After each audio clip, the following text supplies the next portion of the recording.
یعنی بڑی معذرت کے ساتھ مجھے یہ بات کرنی پڑے گی کہ اتنا کالا جادو، ہر تیسرے آدمی کو کالا جادو، ہر تیسرے آدمی کو.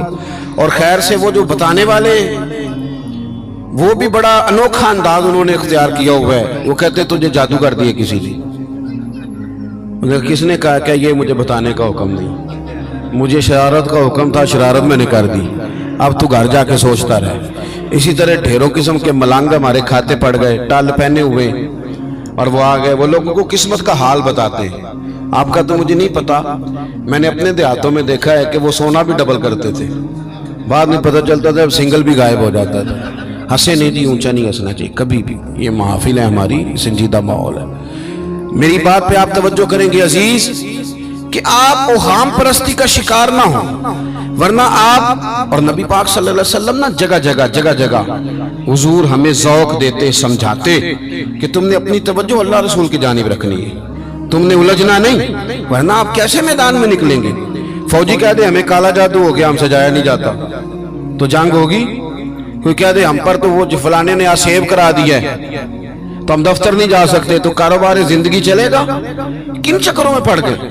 جادو ہوتا ہے، اس کی حقیقت سے انکار نہیں، لیکن اتنا کچا ماحول، اتنی کمزور بات، یہ اہل ایمان کا شیوا نہیں ہے. آپ مضبوط رہیں. عارف رومی رحمت اللہ علیہ فرماتے میں کبھی بھی زندگی میں کوئی بات اس لیے نہیں کی کہ مجمع ہنسے، اور ہنسنا ویسے بھی شریعت میں مسکرانا ہے، کہہ کا لگا کے تو روٹین میں بھی ہنسنے سے پرہیز کرنی چاہیے.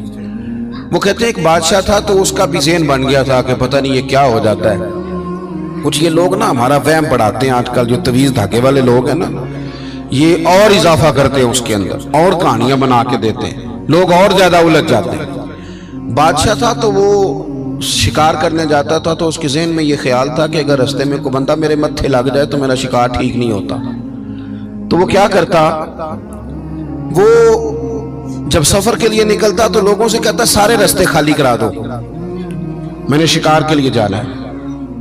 لوگ رستے خالی کرا دیتے. ایک دن ایک آدمی بیچارہ نے ایک آنکھ سے اسے نظر نہیں آتا تھا، وہ کوئی جنگل سے لکڑیاں کاٹ کے آ رہا تھا تو اچانک وہ چڑھ گیا. اذانیں زیادہ ہوتی ہوں تو ایک کا جواب دینا ضروری ہوتا ہے، وہ ہم دے چکے ہیں، اس لیے آپ توجہ کریں میری بات. تو وہ بیچارہ چڑھ گیا لکڑ ہارا سڑک پہ.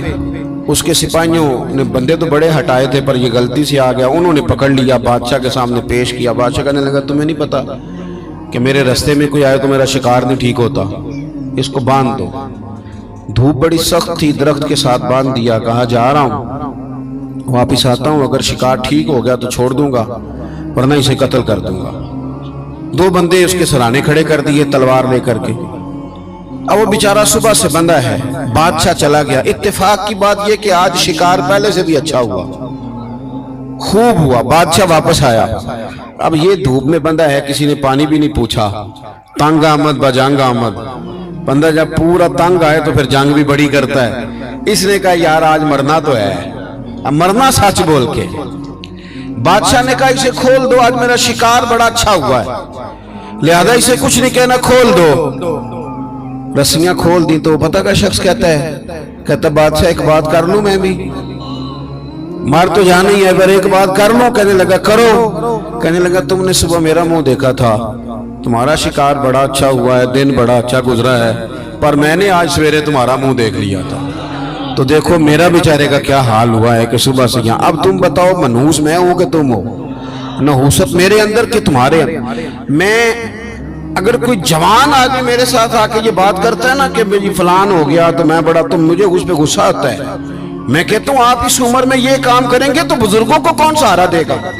ضعیفوں اور کمزوروں کو کون اٹھائے گا؟ آپ اتنی کچی باتیں کرتے ہیں. اور یہاں پیروں نے بھی عجیب تماشا گھڑا ہوا ہے. سویرے 9 بجے بیٹھ جاتے ہیں تعویذ لکھنے. آپ قرآن شریف کا درس کب دیں گے؟ آپ حدیث پاک کب پڑھائیں گے؟ آپ ان کو اصول فقہ کب بتائیں گے؟ پیر صرف دین کا نمائندہ ہوتا ہے جس نے رب رسول کا دین پڑھنا ہے اور آگے پڑھانا ہے، جس نے لوگوں کو وہاں سے دین سیکھ کے آگے سکھانا ہے. باقی کیا معنی ہے چیزوں کا؟ اس نے صرف آسان کر کے جو ہمارے صوفیاء نے دیا آگے بات پہنچانی. دین سیکھنے سکھانے کا نام پیری مریدی ہے، اس کا کوئی اور معنی ہے ہی نہیں سرے سے. کہاں سے آ گئی یہ ساری چیزیں؟ حدیث سنیے، بخاری میں موجود ہے، مسلم میں موجود ہے. حضرت ابو ہریرہ رضی اللہ تعالیٰ عنہ فرماتے ہیں نبی پاک علیہ السلام کے